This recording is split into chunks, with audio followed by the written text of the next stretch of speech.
BJP सरकार है, जितनी ईमानदार सरकार है हमारे मुख्यमंत्री जी मनोहर लाल जी, 1% भी किसी का भी ना तो पेपर लीक होया जी। जिसकी बच्चे की बढ़िया तैयारी थी उसको रोजगार मिलेगा। सबसे ज्यादा गरीब बच्चे ही लगे हैं। नमस्कार साथियों, मैं संयम जैन नई ताज़ा न्यूज़ में आपका स्वागत करता हूं। अभी आपने जो बाइट सुनी वो हमने पहले भी अपने समाचार में चलाई है। एक बार हमने दोबारा आपको इस बाइट सुनवाई है क्योंकि इस बाइट के अंदर एक युवा जो हाल ही में ग्रुप सी की नौकरी लगा है वो पर्ची खर्ची को लेकर बातचीत कर रहा है। तो हमने दोबारा इसीलिए सुनाना उचित समझा क्योंकि आज हम पर्ची खर्ची के बारे में ही बात कर रहे हैं।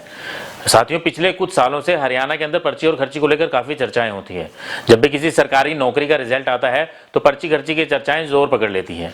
हाल ही में भी 13,000 ग्रुप सी की सरकारी नौकरियों का रिजल्ट घोषित किया गया और लगभग 13,000 जो युवाओं ने जो है ग्रुप सी की नौकरियां ज्वाइन की हैं। तो उसको लेकर भी अब दोबारा एक बार फिर प्रदेश के अंदर पर्ची खर्ची को लेकर चर्चाएं जोरों पर रही। पर्ची खर्ची को लेकर चर्चाएं इसलिए जोरों पर रहती है क्योंकि वर्तमान सरकार ये दावा करती है कि हमने पर्ची खर्ची का चलन जो है सरकारी नौकरियों में खत्म कर दिया है। जो पिछली जो सरकारें हुआ करती थी उस टाइम में पर्ची और खर्ची का जोर बहुत ज़्यादा चलता था और पर्ची खर्ची के बिना नौकरियां नहीं लगा करती थी। इसी को लेकर अभी वर्तमान जो बजट सत्र जो विधानसभा का चल रहा था उसके अंदर पूर्व मुख्यमंत्री भूपेंद्र सिंह हुड्डा ने सरकार से मांग की कि जो आरोप जो लगाए जा रहे हैं कि पर्ची खर्ची जो है पूर्व की सरकारों में चलती थी, अगर उनके पास कोई सबूत है कि कांग्रेस सरकार के समय में पर्ची खर्ची चला करती थी तो वर्तमान सरकार वो सबूत पेश करे। तो ऐसे में जो है सरकार के दावे और जो विपक्ष के जो दावे हैं उनको लेकर जो है एक विश्लेषण करने के लिए आज हम आपके सामने आए कि क्या विपक्ष सही कह रहा है कि उनके समय में पर्ची खर्ची नहीं चलती थी, या जो वर्तमान सरकार है वो सही कह रही है कि उन्होंने अपनी सरकार के अंदर सरकारी भर्तियों में पर्ची खर्ची का चलन जो है खत्म कर दिया है। तो इसी की विश्लेषण करते हुए ये रिपोर्ट अभी हम आपको दिखाने जा रहे हैं।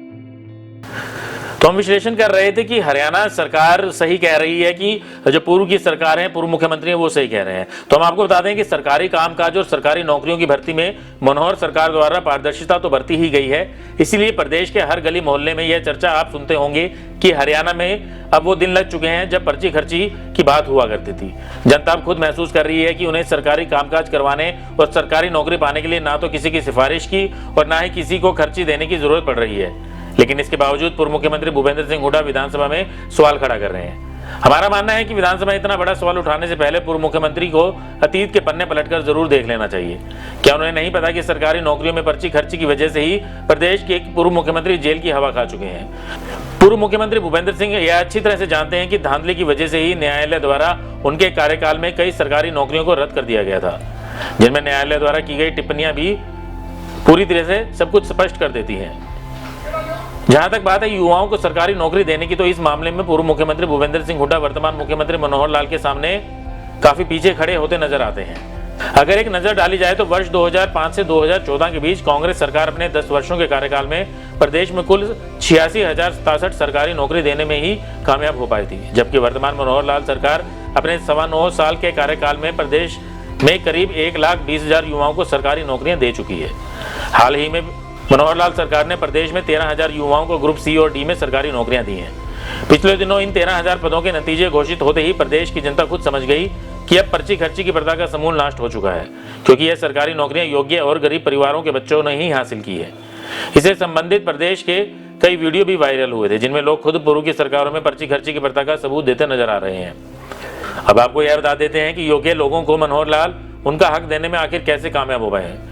पूर्व की सरकारों में व्यवस्था थी कि लिखित परीक्षा के बाद इंटरव्यू क्लियर करने पर किसी को सरकारी नौकरी दी जाती थी। देखिए, पूर्व की सरकारों में सरकारी नौकरी देने के मामले में इतना बड़ा झोल था, यानी आप कितनी भी मेहनत कीजिए और कितनी भी बेहतर परीक्षा दीजिए, लेकिन आपकी नौकरी इंटरव्यू पर ही निर्भर करती थी। मतलब इंटरव्यू लेने वाला अधिकारी चाहे तो आपकी योग्यता को चंद मिनटों में अयोग्य घोषित कर सकता था। ये समझने के लिए हम आपको एक बार दोबारा वो क्लिप दिखा रहे हैं जो हमने पूर्व की अपनी खबर में दिखाई थी। उसके अंदर अभ्यर्थी जो है सरकारी नौकरी पाने वाला साफ साफ कह रहा है कि इंटरव्यू की वजह से वो पहले लिखित में अच्छे नंबर पाने के बाद भी सरकारी नौकरी नहीं पा पाया था। 12 साल पहले भी एलएम की वैकेंसी निकली है। हम पढ़ने में ऐसी बात नहीं है, लेकिन फिर भी हमारा कभी इंटरव्यू नाम नहीं आया, कभी कट ऑफ में कम रह गए। ये आई बात, कोई एग्जाम नहीं हुए, सारे पेपर लीक हुआ करते। 15-15 लाख जिसका 10-10 लाख रुपए अगर आते वो जॉब पर लगे हैं, बाकी कोई जॉब नहीं लगा। मेरा खुद का 2008 में कंडक्टर में पेपर पास होया था, उस पेपर में मेरे 70+ नंबर थे और इंटरव्यू में मेरे को 25 में 7 नंबर दिए गए थे। और आज भी उस बात का मेरे को अगर है 7 नंबर, अगर 100 में 70 नंबर ले लिए तो 25 में थे 7 नंबर देने का क्या उद्देश्य था? उस टाइम तो अगर इंटरव्यू में फेल होता था 7 आते थे, फेल था। अगर उसमें फेल गए, अगर मेरे को 70 में अगर इंटरव्यू आप जोड़ोगे फिर भी मैं उस मैट से 10 नंबर ज्यादा हूँ। आज भी 2008 की कंडक्टर की लिस्ट लगी थी, तो इससे साबित होता है कि वो पहले वाले जो सरकारें थी सारी बट सरकार थी।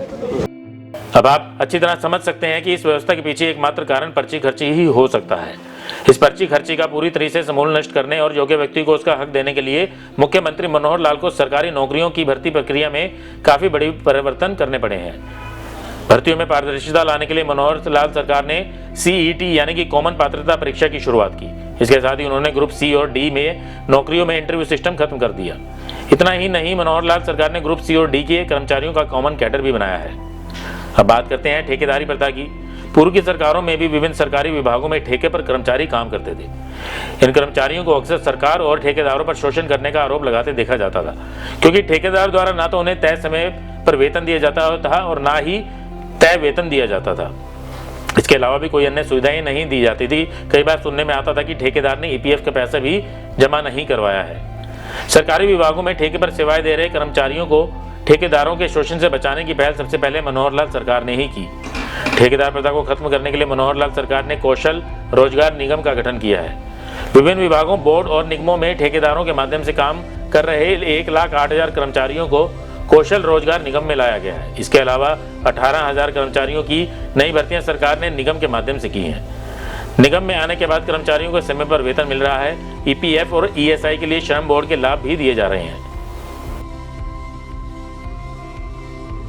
तो साथियों, आपने इस विश्लेषण में सुना कि किस तरीके से जो सरकार ने, जो मनोहर सरकार ने, हरियाणा की मनोहर सरकार ने पर्ची खर्ची सरकारी नौकरियों में खत्म करने के लिए काम किए हैं। ये तो ऐसे कुछ ही काम है, लेकिन ऐसे अनेकों काम है जिससे पता लगता है कि हरियाणा सरकार ने, मनोहर सरकार ने हरियाणा सरकार की कार्यप्रणाली में ईमानदारी लाने के लिए, भ्रष्टाचार खत्म करने के लिए और पारदर्शिता लाने के लिए अनेकों काम किए हैं। ऐसे बहुत से अनेकों काम है जो हम पहले बता भी चुके हैं और आगे आने वाले समय में भी आपको बताते रहेंगे। दोस्तों, अब चुनाव भी आने वाले हैं, विधानसभा चुनाव भी आएंगे और लोकसभा चुनाव तो खैर दहलीज पर ही है, कभी भी घोषणा हो सकती है। उसके अलावा प्रदेश के विधानसभा चुनाव जो है इस साल होने तय है, क्योंकि कार्यकाल पूरा हो रहा है। तो ऐसे में हम क्यों ना जनता के ऊपर ही छोड़ दें कि वो तय करेगी कि पर्ची खर्ची का सच क्या है। जो प्रदेश के अंदर पर्ची खर्ची इस सरकार में बंद हुई है या पिछली सरकारों में चला करती थी, वो हम जनता को ही तय करने देते हैं। हमने एक विश्लेषण बताया था, लेकिन ये जनता तय करे, विधानसभा चुनाव में तय करे कि पर्ची खर्ची का सच क्या है, और उसी हिसाब से ही वोट जनता अपना करने जा रही है। और ये जनता ही तय करेगी कि क्या सच में हरियाणा सरकार में मनोहर लाल सरकार ने पर्ची खर्ची का खेल बंद किया है या पूर्व की सरकारों में ये खेल होता था या नहीं होता। ये सब जनता के ऊपर ही हम छोड़ देते हैं। मैं संयम जैन, कैमरामैन अशोक के साथ नई ताजा न्यूज, हिसार। लेटेस्ट वीडियोस के लिए सब्सक्राइब करें हमारा चैनल नई ताजा न्यूज और दबाएं बेल आइकॉन ताकि आप मिस न करें कोई भी अपडेट।